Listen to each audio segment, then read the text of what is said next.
میں نے محلے کے 17 سالہ لڑکے سے ادھار لے رکھا تھا، وہ پیسے مانگتا، میرے پاس دینے کے لیے کچھ نہیں تھا۔ میں شرم کے مارے نظریں جھکا لیتی۔ ایک دن وہ کہنے لگا کہ اگر پیسے نہیں ہیں تو رات کو اپنی۔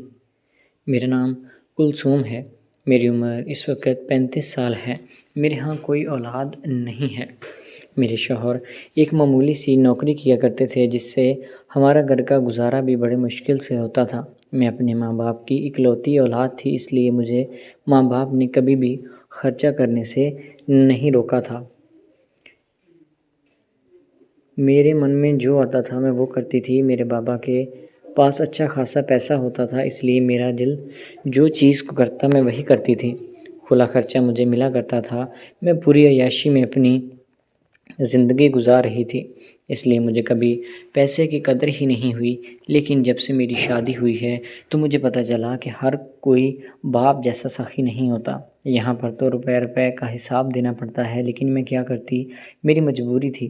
میری خواہشات ایسی تھی کہ جن کو میں چاہ کر بھی کم نہیں کر پا رہی تھی یا کنٹرول نہیں کر پا رہی تھی۔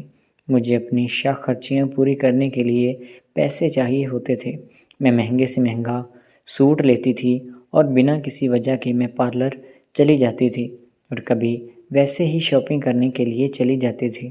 جہاں کہیں بھی شادی وغیرہ ہوتی تو سب سے اچھے اور مہنگے کپڑے میرے ہی ہوتے تھے، حالانکہ لوگ حیثیت میں ہم سے بہت اونچے ہوتے تھے، لیکن کپڑوں کے معاملے میں کوئی بھی میرے نزدیک نہیں پڑتا تھا۔ بس اسی وجہ سے میری زندگی میں بہت سارے مسئلے مسائل رہے تھے۔ ایک بار میری دوست کی شادی آ گئی تھی، میرے شوہر نے مجھے صرف 10,000 روپے ہی دیا تھا، لیکن جو سوٹ مجھے پسند آیا وہ 15,000 کا تھا۔ اب مجھے سمجھ میں نہیں آتا تھا کہ میں کیا کروں۔ شوہر سے مانگا تو وہ آگے سے غصہ کرتا تھا، وہ کہنے لگا کہ میں اس سے زیادہ پیسے تمہیں نہیں دے سکتا، لیکن میرے پاس اور کوئی بھی چارہ نہیں تھا۔ پھر مجھے یاد آیا کہ ہمارے محلے کا ایک لڑکا اسد، جو کہ اکثر میرے پاس آ جاتا تھا اور میری اس سے بڑی گہری دوستی بھی ہو گئی تھی۔ تقریباً 4-5 سال سے وہ ہمارے گھر آ جایا کرتا تھا۔ میرے ہاں کوئی اولاد نہیں تھی، اس لیے میں اسے ہی اپنا بیٹا سمجھتی تھی۔ وہ میرے سارے کام وغیرہ بھی کر دیا کرتا تھا۔ پڑھائی اس نے چھوڑ دی تھی، وہ کریانے کی دکان پر کام کرتا تھا۔ میرے ذہن میں یہی خیال آیا کہ میں اس سے مانگتی ہوں، شاید میری مدد ہو جائے۔ میں نے جب یہ بات اس سے کی تو وہ کہنے لگا کہ کوئی بات نہیں، میں آپ کو پیسے دے دیتا ہوں۔ میں نے 10,000 روپیہ اس سے ادھار لے لیا، وہ اپنا سوٹ بھی لے لیا اور باقی کچھ پیسے خرچ کے لیے بھی بچا کر میں نے رکھ لیے تھے، اور میں نے اسے یہی کہا تھا کہ تمہیں میں کچھ دنوں میں پیسے واپس کر دوں گی۔ لیکن وقت گزرنے لگا، میرے شوہر کے حالات اور بھی زیادہ خراب ہو گئے، کہیں سے بھی پیسوں کا انتظام نہیں ہو رہا تھا۔ میں نے اسد سے بار بار ٹائم مانگا تو وہ مجھے کچھ نہیں کہتا تھا۔ جیسے میں کہتی میری بات مانتا جا رہا تھا، لیکن بات جب دنوں سے مہینوں میں چلی گئی، 4-5 مہینے گزر گئے تو اس وقت اسد کہنے لگا کہ دیکھیں، یہ کوئی اچھی بات نہیں ہے، میں روز روز آپ سے پیسے مانگتا رہوں اور اتنا وقت ہو گیا ہے، آپ نے تو چند دنوں کے لیے مجھ سے پیسے ادھار لیے تھے اور اب تو بات دنوں ہفتوں سے گزر کر مہینوں تک جا پہنچی ہے۔ میں نے اس سے کہا کہ دیکھو، مجھے کچھ دنوں کا مزید وقت دے دو، میں تمہارے سارے پیسے واپس کر دوں گی۔ لیکن اسد اب غصہ کرنے لگا تھا، اس کا غصہ جائز بھی تھا۔ وجہ یہ تھی کہ میں نے صرف چند دنوں کا کہہ کر پیسے لیے تھے اور ابھی تو مہینے ہو گئے تھے۔ اب مجھے سمجھ میں نہیں آتا تھا کہ میں کیا کروں، اور اسد بھی مجھے کہہ کر چلا گیا تھا کہ 1 ہفتے کا مزید وقت دیتا ہوں اور اس کے بعد میں آپ کا گھر سے نہیں جاؤں گا۔ 1 ہفتے کے بعد وہ ہمارے گھر آ پہنچا تھا اور آ کر صحن میں بیٹھ گیا تھا اور کہنے لگا کہ پیسے دو، نہیں تو میں پورے محلے میں بتا دوں گا کہ تم نے مجھ سے پیسے ادھار لیے ہیں اور اب واپس نہیں کر رہی۔ جب میں نے یہ بات سنی تو میں بہت زیادہ ڈر گئی تھی۔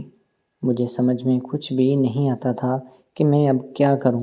پیسے تو میرے پاس تھے نہیں، اور اوپر سے اسد نے مجھے جو دھمکی دی تھی تو مجھے اپنی عزت کا خیال بھی تھا۔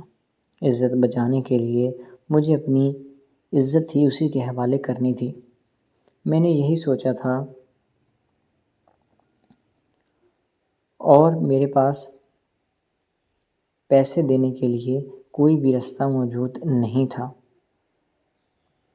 میں نے اس سے کہہ دیا تھا کہ دیکھو میرے پاس پیسے تو ہے نہیں، باقی تم بتا دو کیا کرنا ہے، تم جو کہو گے میں کرنے کے لیے تیار ہوں۔ اگر تم کسی اور طریقے سے پیسے لے سکتے ہو یا پورے کر سکتے ہو تو مجھے بتا دو، مجھے کوئی اعتراض نہیں ہوگا، لیکن یہ بات صرف ہمارے درمیان ہی رہنی چاہیے، کسی اور کو اس کا پتہ نہیں چلنا چاہیے۔ میری بات غور سے سننے کے بعد اسد سمجھ چکا تھا کہ میں کیا کہہ رہی ہوں۔ وہ کہنے لگا کہ چلے ٹھیک ہے، میں رات کو آؤں گا اور آ کر آپ کو بتاؤں گا بھی اور اپنے پیسے بھی پورے کرنے کا کوئی نہ کوئی حل بتاتا ہوں۔ اور آخر وہ چلا گیا اور میں بھی سمجھ چکی تھی کہ اب پیسے پورے کرنے کے علاوہ میرے پاس اور کوئی چارہ نہیں ہے۔ سارا دن گزر گیا اور شام ہو گئی۔ میں بھی نہا دھو لی تھی کہ اس طرح بندھا اچھا نہیں لگتا۔ نئے کپڑے میں نے پہن لیے تھے۔ شوہر وغیرہ بھی کام سے واپس نہیں آیا تھا، وہ ہفتے میں ایک بار ہی آتا تھا۔ اسد شام کے 7 بجے میرے گھر آ گیا تھا اور آ کر میرے کمرے میں بیٹھ گیا اور اس کی آنکھوں کی چمک بتا رہی تھی کہ وہ کس ارادے سے آیا ہے، اور میں بھی سمجھ گئی تھی کہ وہ آج اپنے پیسے پورے کیے بنا نہیں جائے گا، کیونکہ اس نے اشارے میں مجھے وہی چیز کہی تھی جو میں اور آپ لوگ سمجھ رہے ہیں۔ میں بھی اپنا کام وغیرہ مکمل کر کے اس کے پاس چلی گئی تھی اور جا کر اس سے کہا کہ ہاں بھائی بولو اسد، تم کیا کہنا چاہتے ہو؟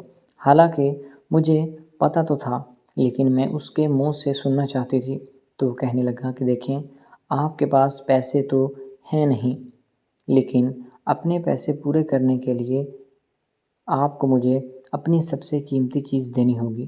وہ آپ دے دیں گی تو میں یہی سمجھوں گا کہ میرے پیسے پورے ہو گئے ہیں۔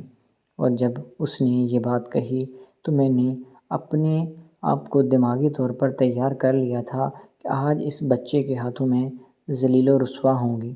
خیر جب اس نے مجھے بتایا کہ اپنے سونے کے ایئر رنگ مجھے دے دو، میں بیچ دیتا ہوں، وہ بیچنے کے بعد باقی جو آپ کے پیسے ہوں گے میں آپ کو واپس کر دوں گا اور اپنا 10,000 رکھ لوں گا۔ جب میں نے یہ بات سنی تو میرا دل ٹوٹ گیا تھا، کیونکہ میں تو کچھ اور ہی سمجھی تھی، اور اس بات کے بعد مجھے احساس ہوا کہ اپنی ایک خواہش پوری کرنے کے لیے میں نے خود کو اتنا رسوا کیا اور ایک چھوٹے بچے کو بھی اتنا ذلیل کیا۔ میری آپ سب لوگوں سے یہی گزارش ہے کہ جتنی چادر ہو اتنے پاؤں پھیلاؤ۔ اپنی اوقات سے بڑھ کر کوئی بھی ایسا کام نہیں کرنا چاہیے جہاں تک آپ پہنچ نہ پاؤ۔ تو دوستو امید ہے کہ آپ کو آج کی ویڈیو اچھی لگی ہوگی۔ اگر ویڈیو پسند آئی تو چینل کو سبسکرائب کریں۔ ملتے ہیں اگلی ویڈیو میں۔ اللہ